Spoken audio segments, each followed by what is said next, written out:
guys, it's Alice, and today I thought we could have a little chat about this year's Women's Prize for Fiction. Before we start though, I just want to say if you're watching this on the day that it goes up, happy International Women's Day to all my amazing girls and women out there. You guys are the bomb. So the Women's Prize for Fiction is like the only literary prize that I really pay attention to and that I get excited about. And I've made this type of video about the prize for like the last 2 or 3 years, and I just think it's really fun.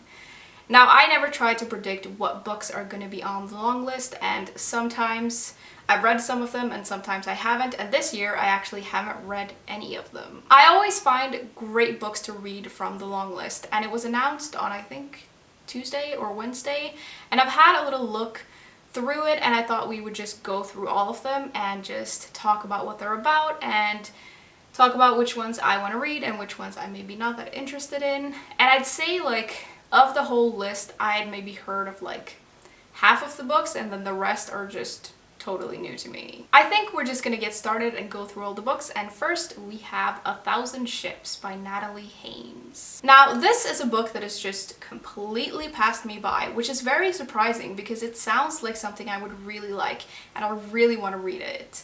It's a historical fiction novel, and it's like a mythology retelling, and it retells the story of the Trojan War from an all-female perspective, which sounds amazing. And I love mythology retellings, and there are some great ones that have come out in the past few years that I've really liked, so I really think I'm gonna like this one as well. The second book is one I had heard of because a lot of people have raved about it, and it is Queenie by Candice Carty-Williams. This is a contemporary fiction novel about a 25-year-old Jamaican British woman living in London, and I think the story starts off with her having a really messy breakup, and she starts seeking comfort in all the wrong places. And I think it deals with that as well as her being from two different cultures and sort of having those cultures clash, which sounds really interesting. Now, when this book came out, I'm not gonna lie, I just wasn't that interested in it because I got the impression that the main focus of the book was relationships and breakups, and sometimes I can find the I'm going on a journey to find myself narrative a little annoying. I think when it's done well, it can be really good, but I just couldn't tell what kind of book this was. And I really didn't think I wanted to read it, but now I'm thinking maybe I do. Next, we have got The Mirror and the Light by Hilary Mantel. Apparently, this is the third book in a historical fiction series, and it's set in England in 1536, right after Anne Boleyn has been decapitated. And that's as far as I got into looking into this.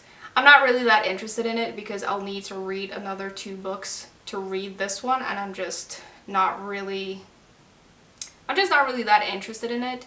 I would love to read something by Hilary Mantel though, because I've never read anything by her, and I've heard that she's amazing, but I don't really know if this series is the place to start. Then we have a book that has like one of my favorite covers ever, and it is The Dutch House by Anne Patchett.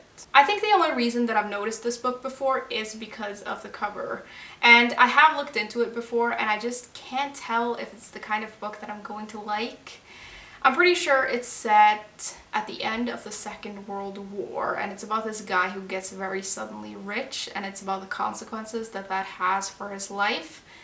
And I don't really know. I just can't tell if it's going to be something that I'll like. Next, there is Actress by Anne Enright. I hadn't heard of this book before, but I have heard of the author, even though I've never read anything by her. And this is, I think, a historical fiction novel about a woman who is a theater legend, and her daughter is trying to figure out some stuff about her mother's life or something like that. I don't know if I'm going to like this one or if I'm gonna try to read it. It sounds interesting enough, but I don't know if it's worth prioritizing over other books. Then we have got Nightingale Point by Luann Goldie. This one I hadn't heard of at all, but it sounds really, really good. It's set in 1996, I believe, and we follow 4 or 5 people living in this little town. And it's about something extraordinary that happens in this town, and we follow these people afterwards, I think. And I think I read something about the people of the town having to find their way back to the light because what happens is really dark. And I don't know, I just love books set in towns and just like getting to know the underside of these types of places, and yeah, it just sounds really good. I really want to read this one. Next, we have got Gin Patrol on the Purple Line by Deepa Anapara. I actually think that I have an arc of this somewhere, and I just totally forgot about it, but it sounds really good. The story is set in India, and we follow these three boys as they are sort of venturing into the dark parts of their city in search of their friend, and then I think other kids start going missing as well, and something weird is going on. It really does sound very good. I just need to find my copy of it and I'll read it. The next book is another book that I'd heard about, and I've actually almost picked it up several times because it looks really good, and it is How We Disappeared by Jingjing Li. This is one of those books where I think we follow two different timelines. We follow a woman in Singapore in 1942 who ends up in a military brothel, and everything that she experiences and everything that she sees, she just carries with her in silence her whole life until her deathbed. And then I think in the year 2000 we follow her grandson as he is trying to delve into his grandmother's past. I think that's what it's about. It sounds really good, and I've heard that it's beautifully written, and I really want to read it. Next, we've got another one that I hadn't heard of, but I'm really intrigued by, and it is Weather by Jenny Offill. So I've looked a little bit into this book, and it's kind of hard to summarize what it's about, but I think it's about this woman who works with answering mail for a podcast, and a lot of the mail that comes in is about the environment and global warming and the decline of Western civilization or something like that. And the reason I want to read it is that I think that the main focus of the book is like global warming and the environment, and I really want to read more fiction books about that, so I'm definitely adding this to my TBR. Then we've got another book that I've eyed a couple of times when I've been in bookshops, and it is The Most Fun We Ever Had by Claire Lombardo. This is literary fiction, and I think it's a multi-generational novel about these four sisters, and we basically just delve into their lives and their struggles. That's as far as I've looked into it. I really like stories about sisters, so I really want to read this one, and I've heard from a lot of people that it's really good. Another book from this list that I hadn't heard of is Dominicana by Angie Cruz. This is a historical fiction novel set in 1965, and we follow a 15-year-old girl from the Dominican Republic who marries a man twice her age and moves to America.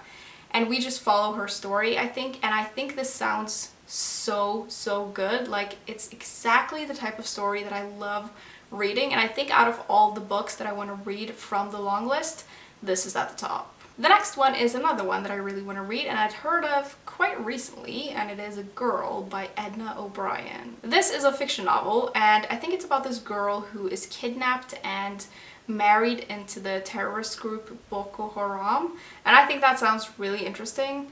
I also know that the author of this is Irish, and I feel like I should read more Irish authors. Next on the list is another one I hadn't heard of, and it is Hamnet by Maggie O'Farrell. This is a historical fiction novel, and it follows the wife of the man who wrote Hamlet. And when I looked into this book, it doesn't mention Shakespeare anywhere, so I don't really know what's up with that, but it doesn't really matter to me because I don't really think I want to read this one. We've almost reached the end here, and the next book is Red at the Bone by Jacqueline Woodson. This is another one that I've sort of been umming and ahhing if I should read or not, and I think the book sort of delves into the history of a family, and we start off in 2001 with this 16-year-old girl, and it sort of moves forwards and backwards in time.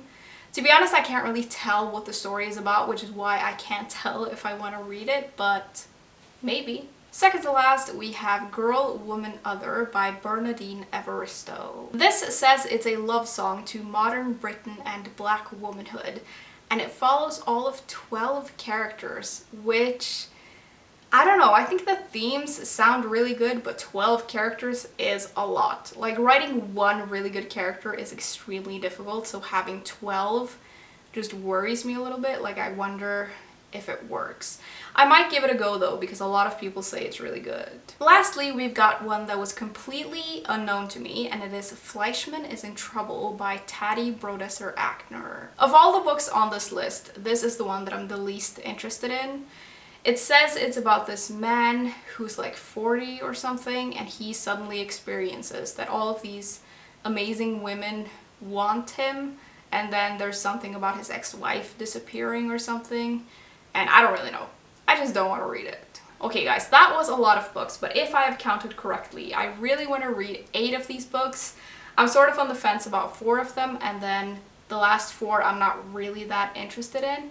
But I'd love to know what you guys think of this year's list. Have you read any of the books, and what did you think? Which ones do you want to read? Do you feel like there's any books missing? And of all of these books, which ones do you think I should read first? Tell me all of that good stuff, and I will see you soon. Bye!